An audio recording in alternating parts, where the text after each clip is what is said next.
പരത്തോൽവി എന്ന് പറഞ്ഞാൽ മോദിജി എന്ന് പറഞ്ഞ ഒരു പരമ തോൽവിയാണ് ഇപ്പൊ നമ്മൾ കണ്ടുകൊണ്ടിരിക്കുന്നത്. ആ തോൽവി കാര്യങ്ങൾ മുന്നോട്ട് വന്നു കഴിഞ്ഞാൽ, സംസാരിച്ചു കഴിഞ്ഞാൽ സംസാരിക്കുന്നതിന്റെ വാ മൂടും. രാഹുൽ ഗാന്ധി ചുപ് രഹോ, മിണ്ടരുത്.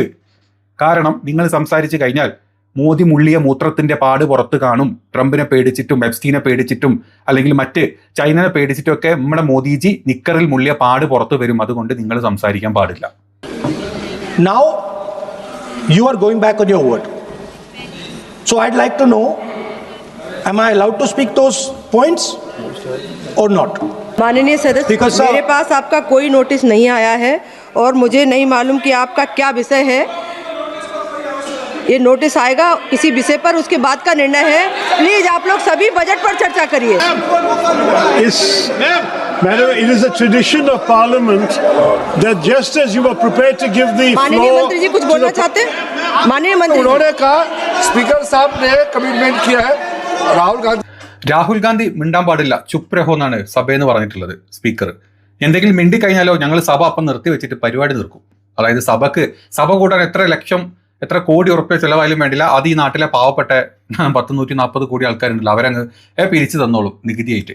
നിങ്ങൾ മിണ്ടാൻ പാടില്ല. നിങ്ങൾ കാര്യപ്പെട്ട കാര്യങ്ങളെ പറ്റി സംസാരിച്ചു കഴിഞ്ഞാൽ ഞങ്ങൾക്ക് ഭയങ്കരമായിട്ട് പൊള്ളും, ഞങ്ങൾ സഭ നിർത്തിവെക്കും. നിങ്ങൾ വേണമെങ്കിൽ 4 മോദിക്ക് ജയ് വിളിച്ചോ അല്ലെങ്കിൽ വിശ്വഗുരുക്ക് ജയ് വിളിച്ചോ അല്ലെങ്കിൽ കാവിക്ക് ജയ് വിളിച്ചോ നിങ്ങൾ പൊക്കോ, ഒരു കുഴപ്പമില്ല.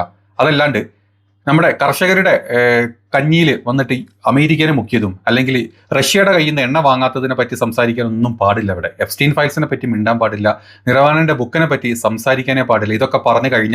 ഇതൊക്കെ പറഞ്ഞ് രാജ്യത്തെ ജനങ്ങൾ കേട്ട് കഴിഞ്ഞാൽ പിന്നെ നമ്മുടെ താടിജി വിശ്വഗുരു മീശയുടെ ഒരു ഭാഗം പഠിച്ചിട്ട് താടി പഠിച്ച് വല്ല കാട്ടിലും പോണ്ടി വരും. അതായത് ഈ കാര്യങ്ങളൊക്കെ പുറത്തോട്ട് സംസാരിച്ച് കഴിഞ്ഞാലേ പൈജാമിന്റെ ഉള്ളിലിട്ട് കാവിക്കളസത്തിൽ മൂത്രമൊഴിച്ചതിന്റെ പാട് കാണും ആൾക്കാർ. ആരെ പേടിച്ചിട്ട്? ട്രംപിനെ പേടിച്ചിട്ട്. ആ പാട് കാണാണ്ടിരിക്കണമെങ്കിൽ രാഹുൽ മിണ്ടാൻ പാടില്ല. അല്ലെങ്കിൽ പ്രതിപക്ഷം സഭയിൽ മിണ്ടിക്കഴിഞ്ഞാൽ ഈ അവിടെ ഇരിക്കുന്ന ഇപ്പൊ ഈ നമ്മുടെ സഭയിലിരിക്കുന്ന സകല സംഖ്യവാണങ്ങളുടെയും കളസത്തിന്റെ അകത്തെ കാവിക്കളസത്തിലെ മൂത്രമൊഴിച്ചതിന്റെ പാട് കാണും. ഈ പാട് കാണാണ്ടിരിക്കണമെങ്കിൽ നമ്മൾ മിണ്ടാൻ പാടില്ല. ഇതായിരുന്നു അവസ്ഥ. കഴിഞ്ഞ എത്ര ദിവസമായി സഭയിൽ നടക്കുന്നത്. ഈ ഒരു രാഹുൽ ഗാന്ധി ഒരാള് ഈ പറഞ്ഞ ബുക്കിനെ പറ്റി സംസാരിച്ച് കഴിഞ്ഞാൽ ഇത്രയും ആളുകൾ, ഇത്രയും മന്ത്രിമാര്, പ്രധാന നമ്മുടെ പുരുഷനടക്കം അവിടെ ഇരിക്കുമ്പം എന്തിനാ ഇവർ പേടിക്കുന്നത്? അപ്പൊ അതിൽ പറഞ്ഞിട്ടുള്ള ആ കാര്യം അത്രയും പേടിക്കുന്നുണ്ട്. അതായത് ചൈനനെ അന്ന് പേടിച്ചു, ഇന്ന് ഡൊണാൾഡ് ട്രംപിനെ പേടിച്ചിട്ട് മുട്ട് മടക്കി കുത്തി ട്രംപിന്റെ ചൂ മാത്രമല്ല ചന്തി വരെ നക്കിയ അവസ്ഥയിൽ ഇപ്പൊ നിൽക്കുക നമ്മളിവിടെ. ആ അവസ്ഥയിൽ കഴിഞ്ഞ 2020 നടന്നിട്ടുള്ള ഈ ഒരു പ്രശ്നം അന്ന് ചൈനയുടെ വരെ നക്കാൻ പോയിട്ടുണ്ട് എന്നുള്ള തെളിവ്, പേടിച്ചിട്ട് മുള്ളിരിക്കുന്നതിന്റെ തെളിവ് ഈ ബുക്കിലുണ്ട്. അത് സംസാരിച്ച് കഴിഞ്ഞാലുണ്ടല്ലോ, ഞാൻ തുടക്കത്തിൽ പറഞ്ഞ മൂത്രമൊഴിച്ചതിന്റെ പാട് കാണും. അത് പേടിച്ചിട്ട് മിണ്ടണില്ല, സംസാരിക്കാൻ വിടുന്നില്ല. എത്ര ദിവസമായി ചർച്ചയിൽ, എത്ര ദിവസമായി സഭയിൽ ഇയാളെ സംസാരിക്കാൻ സമ്മതിക്കാണ്ട് ഇവന്മാര് നിർത്തിവെക്കുന്നത്? സഭയിലെ ചർച്ച നിർത്തിവെച്ചോണ്ടിരിക്കല്ലേ? അത് നിങ്ങൾ ആലോചിക്കുന്നുണ്ടോ? ഇന്ന് രാഹുൽ ഗാന്ധി ഒന്ന് സംസാരിച്ച് നിങ്ങളൊന്ന് കേട്ട് നോക്ക്. അതായത് വ്യക്തമായിട്ട് സ്പീക്കറുടെ കയ്യിൽ നിന്ന് എനിക്ക് സംസാരിക്കാനുണ്ട്, അതിനുള്ള പെർമിഷൻ വാങ്ങിയിട്ടാണ് രാഹുൽ ഗാന്ധി സഭയിൽ സംസാരം തുടങ്ങിയപ്പോൾ തന്നെ അങ്ങോട്ട് സ്റ്റോപ്പ് ചെയ്യിപ്പിക്കുക. ഒന്ന് കേട്ട് നോക്കുക. मैम, 1 घंटा पहले स्पीकर साहब के पास हम गए. मैंने member of the house went and speaker committed to us, personally committed to us, that I will be allowed to speak here and raise some points before the budget discussion. Now you are going back on your word. So I'd like to know, am I allowed to speak those points or not? No.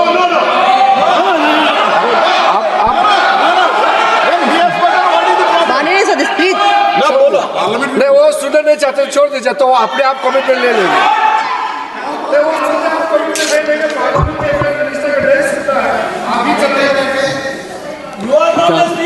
माननीय सदस्य, मेरे पास आपका कोई notice नहीं आया है और मुझे नहीं मालूम कि आपका क्या विषय है. ये नोटिस आएगा किसी विषय पर, उसके बाद का निर्णय है. प्लीज आप लोग सभी बजट पर चर्चा करिए. അതായത് സംസാരിക്കാൻ സമ്മതിക്കില്ല. രാഹുൽ ഗാന്ധി സംസാരിക്കേണ്ട, ഈ കാര്യങ്ങൾ സംസാരിക്കേണ്ട. ഈവൻ ശശി തരൂർ സംസാരിക്കേണ്ട പ്ലേസ് പോലും തരൂർ പറഞ്ഞു. അതാണ് കീഴ്വഴക്കം, അങ്ങനെയാണ് നമ്മുടെ സഭ. ലീഡർ ഓഫ് ഒപ്പോസിഷൻ സംസാരിക്കാൻ വന്നു കഴിഞ്ഞാൽ അവർ സംസാരിക്കണം, അതിന് വിടണം. അത് വിടൂല എന്ന് പറഞ്ഞു കഴിഞ്ഞാൽ അവിടെയാണ് നക്കിത്തരം. BJP എന്ന പാർട്ടിയുടെ അതല്ലെങ്കിൽ രാജ്യം ഭരിക്കുന്ന സംഘപരിവാണങ്ങളുടെ നക്കിത്തരാണ് നിങ്ങൾ കാണിച്ചുകൊണ്ടിരിക്കുന്നത്. ഇതല്ല കാണിക്കേണ്ടത്. സംസാരിക്കാൻ വിടണം എന്ന് ശശി തരൂർ പറയുന്നുണ്ട്, അപ്പുറത്തുനിന്ന് ആളുകൾ പറയുന്നുണ്ട്, സമ്മതിക്കൂല.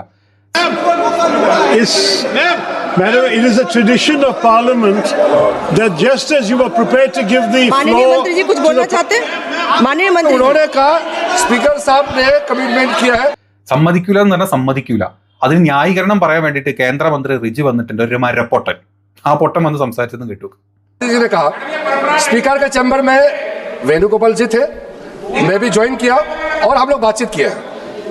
मैं इस चीज का पुष्टि करना चाहता हूं कि स्पीकर साहब ने पहल किया था कि अगर सब मान जाए तो सदन चलना चाहिए, और वेणुगोपाल जी की ओर से भी कहा गया है कि हम अपने लीडर ऑफ अपोजिशन से कुछ बुलवाना चाहते हैं। लेकिन उससे पहले हमने ये बात तय किया कि अगर क्या विषय में आप बात करेंगे, अगर स्पीकर के ऊपर एलिगेशन लगाएंगे तो स्पीकर का भी जवाब होगा। ये सारा चीज तय करके ही हम आपको परमिशन देंगे। स्पीकर ने ये कहा, ये अभी राहुल गांधी जी ने कहा वो 100% सही नहीं है। स्पीकर ने कमिटमेंट नहीं किया है। स्पीकर ने ये कहा कि अगर बातचीत बनता है तो आपको बोलने के लिए देंगे और बाकी दल के नेता को भी देंगे। ये नहीं कहा कि सिर्फ कांग्रेस को ही देंगे, ये भी कहा गया। अरे तो आप सवाल करते हो, और अगर मेरा ही बात नहीं सुनेंगे तो सरकार की ओर से कौन बोलेंगे बताइए। അതാണ് രാഹുൽ ഗാന്ധിയുടെ പിടിവാശി കാരണമാണ് സഭ മുന്നോട്ട് പോകാത്തത്. രാഹുൽ ഗാന്ധി ഒരാളുടെ പിടിവാശി കാരണം. ഇത്രയും ആൾക്കാർ രാഹുൽ ഗാന്ധി 5-10 മിനിറ്റ് സംസാരിക്കുമ്പോഴേക്കും നിന്റെ ഒക്കെ പിടുങ്ങാമണി വിറയ്ക്കും എന്നുള്ളത് കൊണ്ടൊക്കെ തന്നെയാണ് നിങ്ങളൊക്കെ ഇങ്ങനെ വന്ന് സംസാരിക്കുന്നത്. രാഹുൽ ഗാന്ധിയുടെ പിടിവാശി കാരണം സഭ മുന്നോട്ട് പോകുന്നില്ല. രാഹുൽ ഗാന്ധി സമാധാനപരമായിട്ട് വല്ലതൊക്കെ സംസാരിച്ചോട്ടെ എന്ന് ഞാൻ തുടക്കത്തിൽ പറഞ്ഞാലേ, സമാധാനപരമായിട്ട് നമ്മുടെ താടീനെ ഒന്ന് തഴുകി വിട്ട് കഴിഞ്ഞാൽ ഒരു പ്രശ്നമില്ല. താടി ചെയ്തത് ഭയങ്കരമാണ്, സംഭവമാണ് ഒക്കെ എപ്സ്റ്റീൻ ഫയൽസിൽ താടിയുടെ പേര് വന്നിട്ടുണ്ട്, അത് പ്രശ്നമല്ല, അതൊന്നും ഒരു കുഴപ്പമില്ല സംസാരിക്കും നിങ്ങൾ. അല്ലെങ്കിൽ റഷ്യയുടെ എണ്ണ ഇന്ത്യ വാങ്ങുന്നില്ല, റഷ്യ നമ്മളോട് തിരിഞ്ഞു, റഷ്യ പാകിസ്ഥാനുമായിട്ട് പുതിയ കരാറിലോട്ട് ഒപ്പിടാൻ പോവാണ്, റഷ്യയുടെ എണ്ണ നമ്മൾ വാങ്ങിച്ചിട്ടില്ലെങ്കിൽ ആ കുറഞ്ഞ പൈസക്കും കൂടെയുള്ള എണ്ണ ആര് വാങ്ങിക്കും? ചൈന വാങ്ങിക്കും. അവരുടെ സമ്പദ് വ്യവസ്ഥ വീണ്ടും നന്നാവും. ഇന്ത്യ മൂക്കുകുത്തി ഈ പറഞ്ഞ ട്രംപ് പറഞ്ഞ പോലെ വെനിസ്വലയിലും ട്രംപിന്റെ ഒക്കെ കൂടുതൽ പൈസക്കുള്ള എണ്ണ വാങ്ങിച്ച് ഇവിടെ കൊണ്ടുവരും. കൂട്ടത്തിൽ 500 ബില്യന്റെ കച്ചവടം ഇവിടെ നടത്തും. ഇവിടുത്തെ സകല കർഷകരുടെയും കഞ്ഞിയിൽ അമേരിക്ക മൂത്രം വന്നൊഴിക്കും. അത് കണ്ട് രസിച്ച് തുള്ളി നടക്കുന്ന പ്രധാനമന്ത്രിയുടെ കുറെ 41 കള്ളന്മാർ എന്ന് പറഞ്ഞ പോലെ കുറെ കള്ളന്മാരും കീഴിൽ ഇവന്മാർ പറയും ആരെന്ത് പറയണം, സഭയിൽ സംസാരിക്കാൻ പറ്റുമോ, സഭയിൽ ചർച്ച ചെയ്യാൻ പറ്റുമോ, ഇല്ല, ഇതൊന്നും സംസാരിക്കാൻ പാടില്ല. നിങ്ങൾ സമാധാനപരമായിട്ട് ഇത്തിരി ജയ് വിളിച്ചിട്ട് അങ്ങോട്ട് നീറ്റ് പൊക്കൂല. നിങ്ങളൊന്ന് ആലോചിച്ച് നോക്കണം, കഴിഞ്ഞ ഇത്രയും വർഷത്തിൻ്റെ ഇടയ്ക്ക് ഇത്രയും സ്ട്രോങ് ആയിട്ടുള്ള ഒരു പ്രതിപക്ഷം ഇത്രയും കാര്യങ്ങൾ സംസാരിച്ചിട്ട്, കാരണം പരത്തോൽവി എന്ന് പറഞ്ഞാൽ മോദിജി എന്ന് പറഞ്ഞ ഒരു പരമ തോൽവിയാണ് ഇപ്പൊ നമ്മൾ കണ്ടുകൊണ്ടിരിക്കുന്നത്. ആ തോൽവി കാര്യങ്ങൾ മുന്നോട്ട് വന്നു കഴിഞ്ഞാൽ, സംസാരിച്ചു കഴിഞ്ഞാൽ സംസാരിക്കുന്നതിന്റെ വാ മൂടും. രാഹുൽ ഗാന്ധി ചുപ് രഹോ, മിണ്ടരുത്. കാരണം നിങ്ങൾ സംസാരിച്ചു കഴിഞ്ഞാൽ മോദി മുള്ളിയ മൂത്രത്തിന്റെ പാട് പുറത്ത് കാണും. ട്രംപിനെ പേടിച്ചിട്ടും എപ്സ്റ്റീനെ പേടിച്ചിട്ടും അല്ലെങ്കിൽ മറ്റ് ചൈനനെ പേടിച്ചിട്ടും ഒക്കെ നമ്മുടെ മോദിജി നിക്കറിൽ മുള്ളിയ പാട് പുറത്ത് വരും. അതുകൊണ്ട് നിങ്ങൾ സംസാരിക്കാൻ പാടില്ല. ഇതാണ് ഇപ്പം നമ്മുടെ സഭയിൽ നടന്നുകൊണ്ടിരിക്കുന്ന ഒരു വല്ലാത്തൊരു അവസ്ഥ. രാഹുൽ ഗാന്ധി ഇന്ന് പുറത്ത് വന്നിട്ട് പത്രങ്ങളോട് പറയാതൊക്കെ പറഞ്ഞാൽ മോദിജിക്ക് അറിയാത്തൊരു കാര്യം കേട്ടോ. പത്രങ്ങളോട് സംസാരിച്ച് ഞാൻ എന്താ ഇല്ലാത്ത ബുക്കെന്നൊന്നും പറഞ്ഞിട്ടില്ല, ഉള്ള ബുക്കുന്ന കാര്യങ്ങൾ പറയുന്നത്, ഈ ബുക്കിലുള്ള കാര്യങ്ങളെ പറ്റിയാണ് ചോദിക്കുന്നത്. Story started a few days ago when the issue of that book came, the Naravane book, and the government didn't want me to discuss that at all, and so they stalled the house. They didn't let me speak. That happened 3 or 4 times. In that they said that they said that I cannot quote a book. Then I said I'm not quoting a book, I'm quoting a magazine. Then they said you cannot quote a magazine.